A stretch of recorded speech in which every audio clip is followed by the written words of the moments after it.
When US futures closed negative yesterday, but futures bounced 39 base points overnight into Asia's positive open. Are institutions finally coming to the reversal?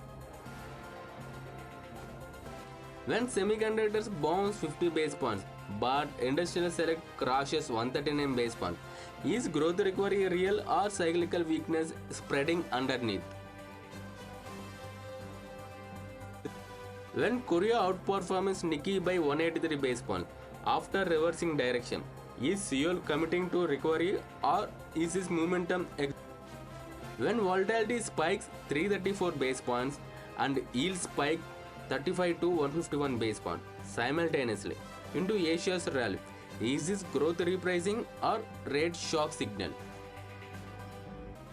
When crude recovers to 90.29 and holds into Asia's bounce, does commodity strength validate growth recovery or trap long positions? Asia is minutes away, 5 signals, everything you need before the first bell. This is the Asia first look, let's get into it.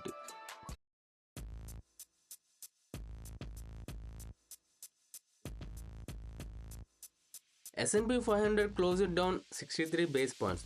Nasdaq Composite closed down 59 base points. Dow Jones closed down 59 base points. 3 consecutive sessions of buying exhausted. US institutions gave up on the relief bounce. Cash closed negative again. But here is a signal that changed everything.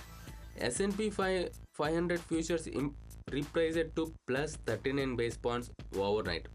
Nasdaq futures repriced to plus 44 base points. Dow Jones futures repriced to plus 36 base points. Futures bounced hard after the close. That's the first signal US institutions are deep buying into Asia's positive open. This is a different institutional behavior than the prior 3 days. Prior days, Asia sold into US trend. Today, US bounces into Asia's trend.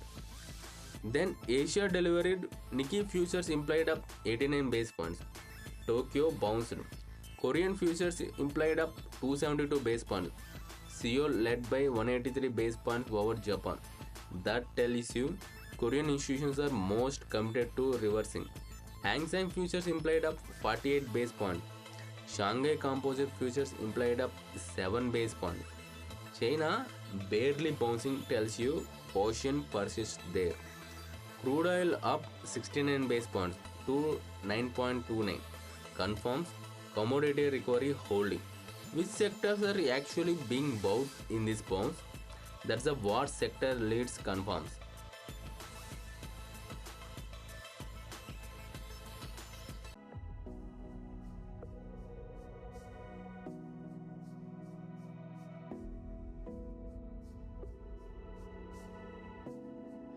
Technology ETF up 47 base points. Semiconductor index up 50 base points. Semiconductors outperforming broad tech tells you semiconductor demand conviction is building. Growth recovery is getting traction, but industrial select down 139 base points. That's a break. Industrials crashed hard when growth bounces and cyclical clash simultaneously. Institutions are rotating away from economically sensitive sectors. They are buying AI growth but selling industrial strength. That divergence is the real story. Financial CTF up 39 base points. Financials bounced but modest. Material CTF flat 0. Materials have no conviction. Energy ETF up only 18 base points. That's a problem. Crude oil up 69 base points, but energy equities barely bouncing. Energy sellers are ahead of crude markets. They don't believe the recovery yet. Healthcare ETF up 23 base points. Defensive rotation passing. Real estate down 21 base points. Real estate breaking despite a rate relief signal. Property sector conviction is gone. Utilities up 28 base points, barely holding. That sector divergence shows growth is winning but cyclicals and property are losing. Asia opened into a market rotating deep into growth winners.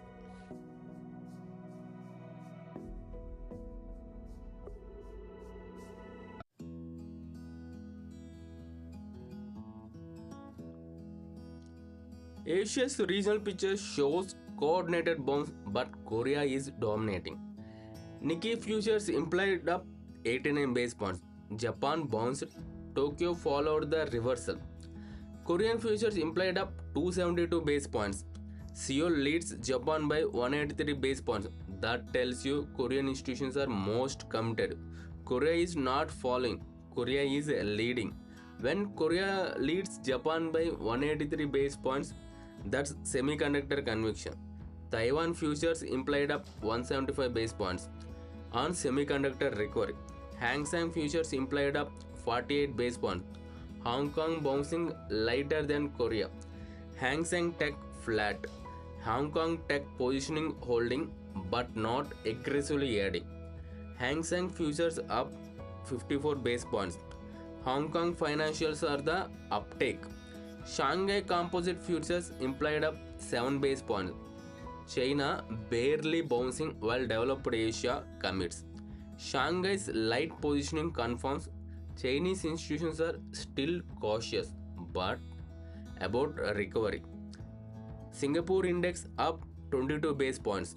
Southeast Asia light participation. Australia down 4 base points, diverging negative into the Asia bounce. Australian dollar down 30 base points confirms Australian capital is rotating away from risk. Chinese currency up 17 base points. Yuan weakness confirms China is not committing hard to recovery. That divergence is the regional crew.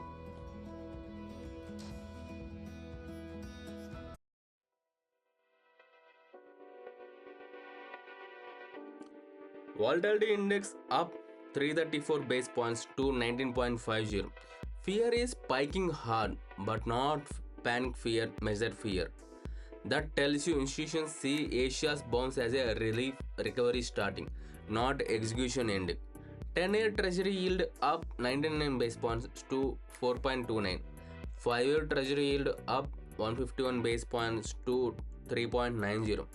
30-year treasury yield up 35 base points to 4.89. 13-week treasury flat. The long yield curve is spiking sharply. When yield spikes on Asia's bonds, institutions are selling bond aggressively. They are repricing growth expectation higher. That tells you Asia's bonds is being interpreted as a growth recovery underway. But the volatility index spikes tells you fear is still exists. That divergence yields rising, growth repricing up, but fear spiking is risk present is the key. US dollar index up 32 base points. Japanese currency up 39 base points. Safe haven currencies holding tells you institutions are cautious. European dollar down 40 base points. German pound down 21 base points. Euro and pound weakness confirms dollar strength. Crude oil up 69 base points. Gold up 34 base points. Copper up 6 points, barely moving. Commodities holding but not rallying hard confirms commodity markets are skeptical of full recovery.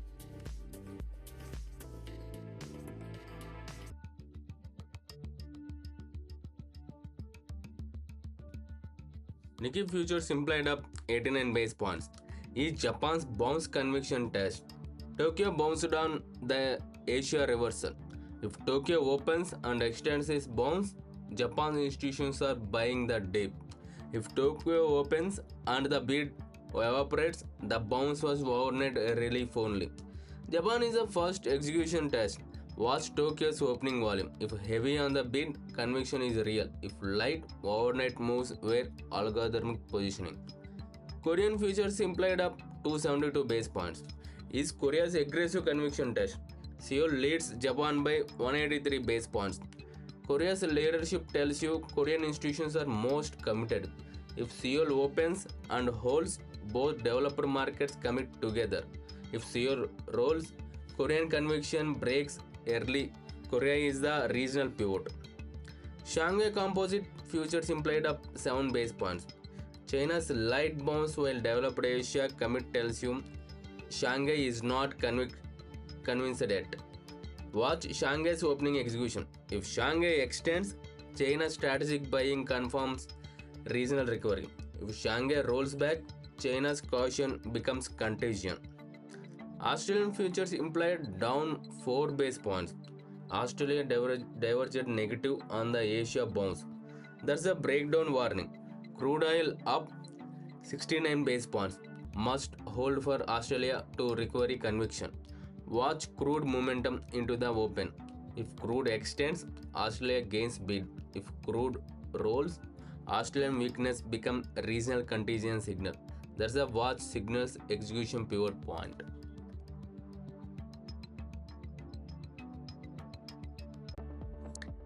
The signals are set. Asia has not opened yet. The first move always tells you more than everything you just heard.